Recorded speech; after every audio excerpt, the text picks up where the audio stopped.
बिस्मिल्लाहिर्रहमानिर्रहीम। अस्सलाम वालेकुम। आज की वीडियो में डॉक्टर एसार अहमद साहब से दो क्वेश्चन किए गए हैं। पहला क्वेश्चन में कहा गया है कि हमारे जो बुज़ुर्ग फ़ौत हो जाते हैं उनके लिए हम घरों में जो कुरान ख़्वानी करते हैं उसका सवाब उन बुज़ुर्गों को पहुंचता है या नहीं पहुंचता।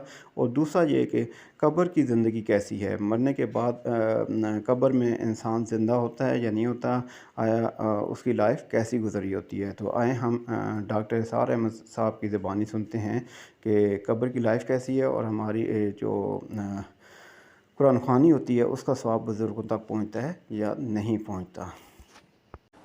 इसमें तो कैटेगोरिकल मेरा जवाब है कि क़त्अन नहीं, बल्कि ये बिदअत है।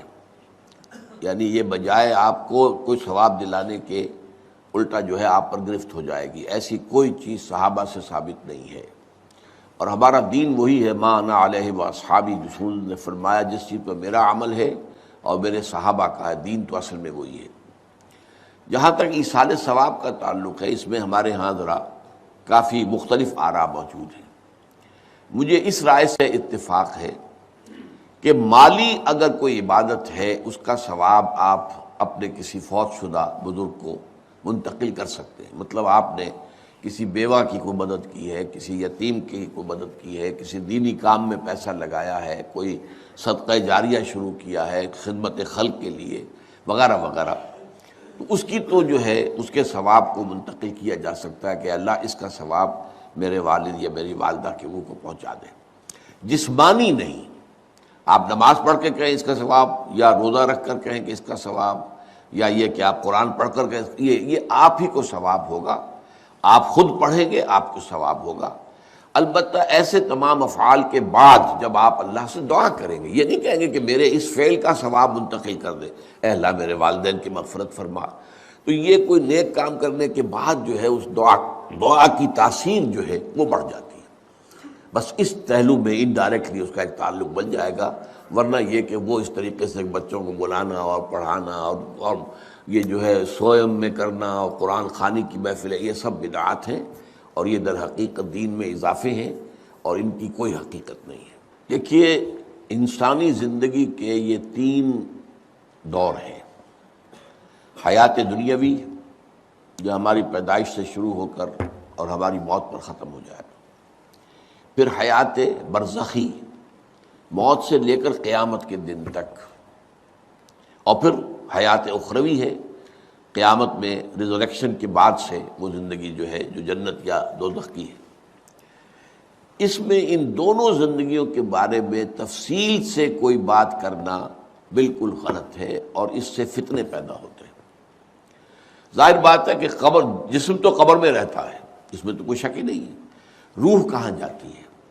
क्या वो भी कब्र ही में रहती है या कहीं और चली जाती है? कुरान मजीद में सिज्जीन और आला इल्लीयीन का जिक्र मौजूद है, लेकिन ये तमाम चीज़ें मुतशाबिहात में से हैं। ये तमाम चीज़ें कुरान मजीद में सूरह आल इमरान के शुरू में बयान किया गया है कि हमने ये किताब उतारी है, इसमें कुछ आयात मुहकमात हैं, कुछ मुतशाबिहात हैं। वो मुतशाबिहात का एग्जैक्ट मफ़हूम जानना इस वक्त हमारे लिए मुमकिन नहीं है। ये तो जब उस आलम में हम पहुँचेंगे तो मालूम होगा कि हाँ ये बात थी कि जो कुरान मजीद में इस तौर से कही गई थी। लेकिन ये कि इस वक्त जो है जितना कुछ हमें हदीस सही में मिल जाए या कुरान में मिल जाए, इस आलम बरज़ख में भी ये तो होता है कि जो नेक लोग हैं उन्हें कुछ ना कुछ जो है असरात अच्छे उन पर पड़ते रहते हैं, उनकी अरवाह पर कह लीजिए, और कुछ जो बुरे हैं उनके ऊपर जो आखिरी अंजाम होना है उसकी कुछ रिफ्लेक्शन होती रहती है, जिसको हदीस में कहा गया है कि हर कब्र जो है वो या तो जन्नत के बागीचों में से एक बागीचा है या दोज़ख के गढ़ों में से एक गढ़ा है, या कहीं कह दिया जाता है कि खिड़की खोल दी जाती है उसमें, या जन्नत की तरफ से ठंडी हवाएं आए, खुशबुएँ आए, और या दोज़ख की तरफ से कि आग की लपट आए। दोज़ख में दाखिल होंगे क़यामत के बाद ही और जन्नत में दाखिल होंगे क़यामत के बाद ही, लेकिन उसके कुछ आसार पड़ने शुरू हो जाते हैं। वो जिसको अंग्रेज़ी में आप कहते हैं coming events cast their shadows before, बाद में आने वाले वाक़यात जो हैं उनके कुछ साए जो हैं पहले से आने शुरू हो जाते हैं। तो इसी तरह समझिए कि जो कुछ आखिरत में किसी इंसान के साथ होना है उसका एक अक्स जो है वो आलम बरज़ख में शुरू हो जाता है। इसीलिए कुरान मजीद में ये भी आया है कि ये जो आले फ़िरौन थे ये सुबह शाम जहन्नम पर पेश किए जाते हैं اور قیامت کے دن پھر کہہ دیا جائے گا ادخلوا آل فرعون النار، ان کو داخل کر دو آگ کے اندر۔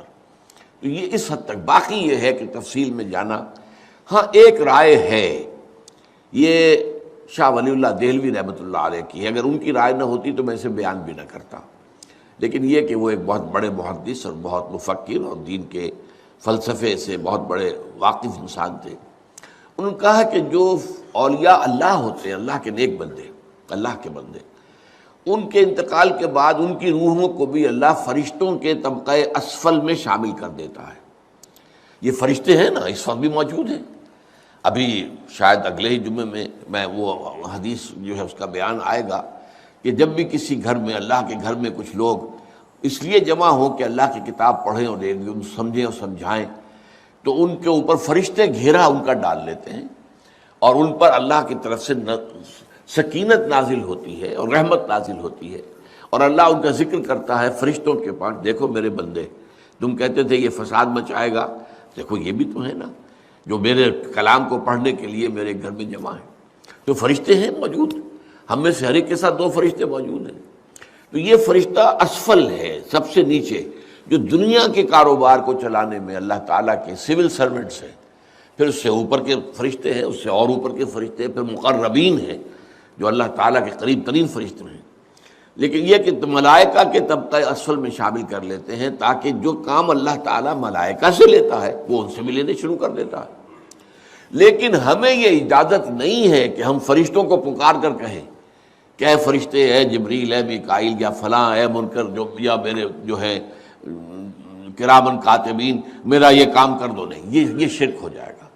اسی طرح ہو سکتا ہے کہ انبیاء کی ارواح جو ہے وہ بھی اللہ تعالیٰ نے شامل کی ہوئی اس لشکر کے اندر، وہ کام کر رہے ہوں اور وہ اللہ تعالیٰ کے حکم سے مختلف معاملات جو ایگزیکیوٹ کرتے ہوں، لیکن ہم کسی کو پکار نہیں سکتے۔